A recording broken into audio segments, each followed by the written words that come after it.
அண்ணா நான் பிரகாஷ், நான் வேளாயம்பாளையம், நான் கரூர் மாவட்டம். நான் பால் வியாபாரம்ண்ணா.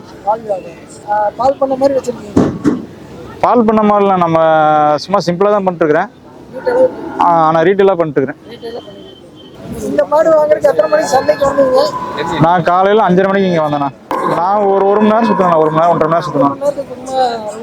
நான் கிட்டத்தட்ட ஒரு 20-25 மாடு பார்த்தாருங்கண்ணா. அப்புறம் தான் இது செட் ஆச்சு.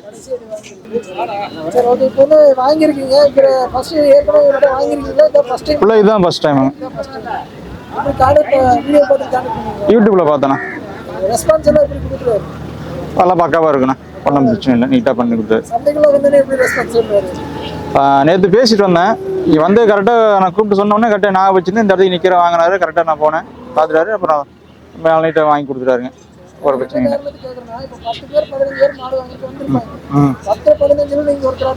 அத்தனை பேர் வந்தாலுமே எல்லாத்துக்கும் அங்கங்கே பார்த்து கரெக்டாக பண்ணி கொடுத்துட்டாருங்க. நம்ம என்ன பட்ஜெட் சொல்கிறோமோ அந்த பட்ஜெட்டுக்குள்ளே பார்த்து அதில் இருக்கு நல்ல மாடாக பார்த்து பிடிச்சி தராரு. ஆமாங்க. ஆமாண்ணா. ஆமாங்க. 5 ரூபா மிச்சம்ண்ணா. ஆமாண்ணா. தலையீத்துண்ணா. 7 லிட்டர் சொல்லியிருக்காங்கண்ணா. சரி, ஓகே. இப்போ மாட்டை பொறுத்த மட்டும் இங்கிருந்து கொண்டு போறீங்க. ஆமாண்ணா. வந்து வேற ஏரியா, அங்க கரூர்ங்கிறது வேற ஏரியா. அங்க இங்க இருக்க கிளைமேட் செட் ஆகி மாடு செட் ஆகி எப்படி 1 மாதம் ஆகிடும்ண்ணா. 1 மாதம் ஆகிடும். பெருசாக ஒன்றும் டிஃப்ரெண்ட் இருக்காதுண்ணா. இங்கேயும் அங்கேயும் வந்து கம்மியா இருக்குங்களா? அவங்க சொன்னோட எச்சா வரும். கொஞ்சம் இதாக வரும்ண்ணா. கொஞ்சம் ட்ராப் ஆகி தான் வரும். இப்போ அந்த ஏரியாவுக்கு செட் ஆகிற மாதிரி இருந்ததுன்னா என்னென்ன மாதிரி தீவனம் கொடுப்பீங்க? ஒரு நார்மலாக எப்போ கொடுக்குறதாண்ணா. எப்பவும் கொடுக்குறதா? வெயில்ல மட்டும் அதிகமாக விடாம செட்டுக்குள்ளேயே கொஞ்சம் நாளைக்கு வச்சிருக்கணும். அப்புறம் அப்படியே கொஞ்சம் கொஞ்சமாக வெளியே விட்டால் தான்.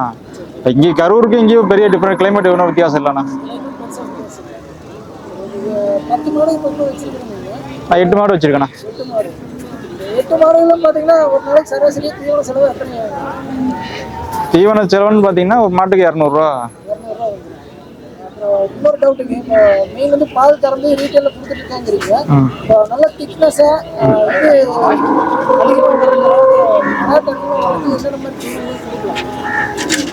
நான் மாவு அரைச்சி கொடுத்துறேண்ணா. கம்பு சோளம், மக்கா சோளம், புண்ணாக்கு வகைகள் கலப்பு தீவனம் மாதிரி அது கொடுத்துக்கிறேன். அது இல்லாமல் கம்பெனி தீவனம் போட்டுருக்கிறேன்.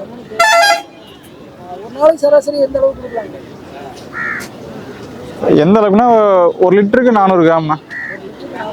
மாடு கறக்கிறத பொறுத்து அதுக்கு தகுந்த மாதிரி. ஆமாண்ணா. இந்த மாடு வந்து உங்களுக்கு மனசுக்கு பிடிச்ச மாதிரி இருக்கா? இருக்குண்ணா. ஆனால் இப்போ வந்து நிறைய மாடல் பெரிய சைஸ் இருக்குது. நீங்கள் வந்து நார்மலாக வீட்டுக்கு ஏற்ற மாடு மாதிரி சைஸில் வாங்கியிருக்கீங்க. போதுண்ணா, நமக்கு இந்த அளவுக்கு இருந்தால் போதுண்ணா. பெரிய மாடாக வேண்டாம். ஏன்னா கிளைமேட்டுக்கு செட் ஆகலைன்னா சிரமமாகி போயிடும். இது ஆவரேஜாக இருக்கும், இது பிரச்சனை இல்லைண்ணா. சரி, ஓகேண்ணா. இப்போ இது மாதிரி மாடுகள் என்ன ஒரு சாதனை பண்ணிடலாங்களா? கண்டிப்பாக பண்ணலாங்க. இவர் வந்து எப்படி பிடிச்சது? நல்லா ரெஸ்பான்ஸ் பண்ணி பேசுறது பிடிச்சிருக்கா? அதெல்லாம் தெளிவாக பண்ணி கொடுக்குறாரு. தெளிவாக பேசி வெயிட் பண்ண வச்சிருக்கிறாரு. அதெல்லாம் ஒன்றும் பிரச்சனை இல்லை. காலையில கண்ணு போட்ட மாதிரி இன்னும் நஞ்சுதல் இப்பதான் நஞ்சுதல் அதான் பாருங்க. மாடு வாங்கினாவே வெயிட் பண்ணி வாங்குறோம். அதான் பிரச்சனை. மாடு வந்து வெளியே போகும்போது எந்த பாட்டு இல்லாம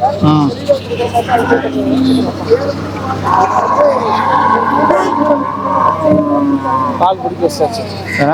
பால் ஆட்டுறதுக்கான ஊற்றி குடிக்க வச்சிட்டேன். குடிச்சிட்டிங்களா?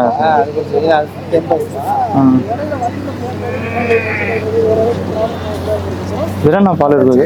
பால் என்ன இருக்குது? 6 கண்ணு.